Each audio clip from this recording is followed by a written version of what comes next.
27 132 135. За амрыг ирээ. Тэрийн цаг дээр өртсөн зэрэг хэлцээ ахлах цогцолч Ахмад Гаан гэж хүн байна. За сайн явж гэнэ үү та? Сайн сайн.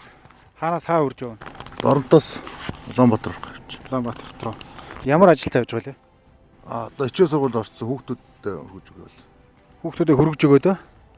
Улаанбаатараас дорн таймер хөрөл явж байна. Дорн таймер явж байна. За хурд хэтрүүлсэ. Мэдж байгаа юу? 100 хүртэл явчлаа. 100 128 км/цагийн хурдтай явж байна. Дээрээс нь одоо та хамгаалах сэргэлээгүй тийм ээ. Би энийг онгоолгоо. Хойл хүүхдээ юм уу? Бага. Бага насны хүүхд тээвэрлсэн. Тийм хамгаалах асуудал байхгүй юу? Хамгаалах асуудал байхгүй таа. Ямар ажилдаа явж байгаа вэ? Дорн таймер руу. Зөндөг ирлүүгээл явж байна. Ингэж их яарах яг ямар шалтгаан байна? Гэхдээ яарах гэж энэ ч одоо ингээл сул зам дээр ч одоо энэс удаа явахаар ч одоо хизээ харах юм. Тэгээ яг одоо та ингэж хурд гэтрүүлэн одоо яарах яг тийм чухал ажил байгаа юу? Үгүй байхгүй.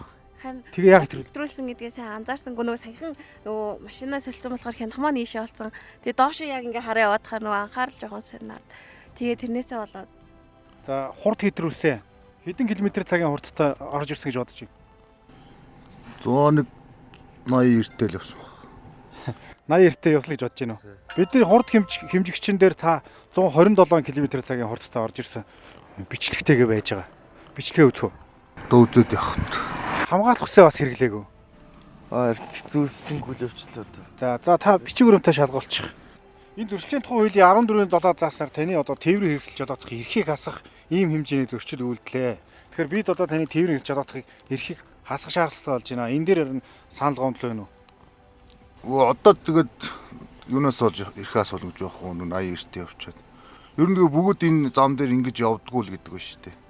Би ганцаараа хэтрүүлээд энэ үг гэдэг л шүү дээ. Тэрнээс одоогийн машины чинь хурд хүч нь ямар болцсон байгаа вэ? Энэ хууль нь хэдэн онд батлагдсан хууль вэ? За тэгэхээр 128 км/цагийн хурд гэдэг нь хитэн дөр хурд.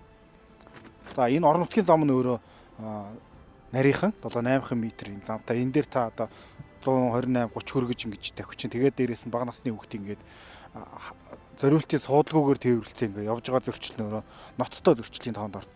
За ингээд Монгол Улсын зөрчлийн тухай хуулийн 14-7-гийн 32 гэдэг зөвлөл залтыг үндэслэн таны жолоодох эрхийг одоо ингээд хасч байна. За бусад жолооч нартай хандаж хэлэхэд орон нутгийн замд хурдаа тохируулж яваарай гэж хэлээ. Тэгээд минийх шиг ингэж бити алдаа гаргаарай гэж хэлье. За ийм дэргэд жолооч та бүхэн нийслотоос орон нутг руу, орон нутгаас нийслот руу зорихдоо тээврийн хэрэгслийнхаа хурдыг одоо тогтоосон хязгаараас гэтрүүлэхгүй барьж замын хөдөлгөөнд аюул ослгүй оролцохыг цагдаагийн байгууллагаас зөвлөж байна.